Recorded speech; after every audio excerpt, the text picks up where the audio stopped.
राजन का बचपन कुछ खास नहीं था। बचपन में उसने स्कूल छोड़ दिया और दिन भर सिनेमा हॉल के बाहर ब्लैक में टिकट बेचने लगा और यहीं से शुरू हुआ उसका सफर। छोटी छोटी लड़ाइयाँ, स्ट्रीट फाइट्स और धीरे धीरे नाम बढ़ने लगा। चेंबूर का यह छोटा सा लड़का अब बन रहा था एक बड़ा खिलाड़ी। फिर उसकी जिंदगी में एंट्री हुई एक बड़े गैंगस्टर की, बड़ा राजन। उसने छोटा राजन को अपने विंग के अंदर ले लिया और राजन ने भी अपनी लॉयल्टी और डेयरिंग से सबको इम्प्रेस कर दिया। लेकिन मुंबई अंडरवर्ल्ड में वफादारी की उम्र बहुत छोटी होती है। 1983 में बड़ा राजन को गोली मार दिया गया और वही दिन था जब छोटा राजन ने कसम खा लिया कि वो अपने मेंटर का बदला लेगा। उसने कुछ सालों बाद बदला भी ले लिया और उसने अपने एरिया में खौफ का नया चैप्टर लिख दिया। और इस खौफ के चैप्टर को एक और बड़ा नाम मिल गया था, दाऊद इब्राहिम का। दाऊद को एक ऐसा बंदा चाहिए था जो लॉयल भी हो और डेयरिंग भी, और राजन उसके लिए एक परफेक्ट चॉइस था। जब ये दोनों मिले तो मुंबई का अंडरवर्ल्ड पूरी तरीके से हिल गया था। स्मगलिंग, गोल्ड का खेल, बॉलीवुड और रियल एस्टेट, हर जगह डी कंपनी का राज था। दाऊद और राजन की जोड़ी एक दूसरे के बिना अधूरी लगती थी। सब कहते थे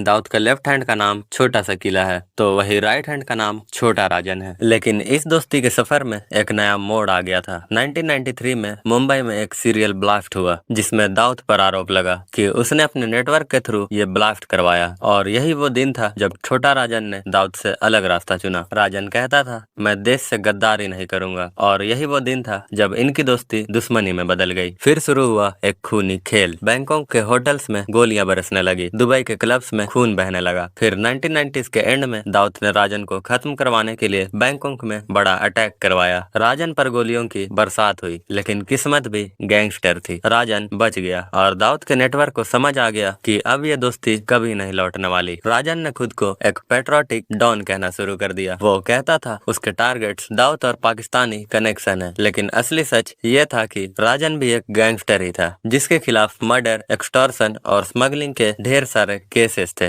2015 में बाली के एक होटल से छोटा राजन को पकड़ लिया गया और एक्स्ट्राडिशन के बाद वो वापस इंडिया आ गया और आज भी वो मुंबई के जेल में है। उसके खिलाफ अभी 70 से भी ज्यादा केसेस चल रहे हैं। एक वक्त था राइट हैंड और आज वो अपनी कहानी के एक पिंजड़े में कैद है।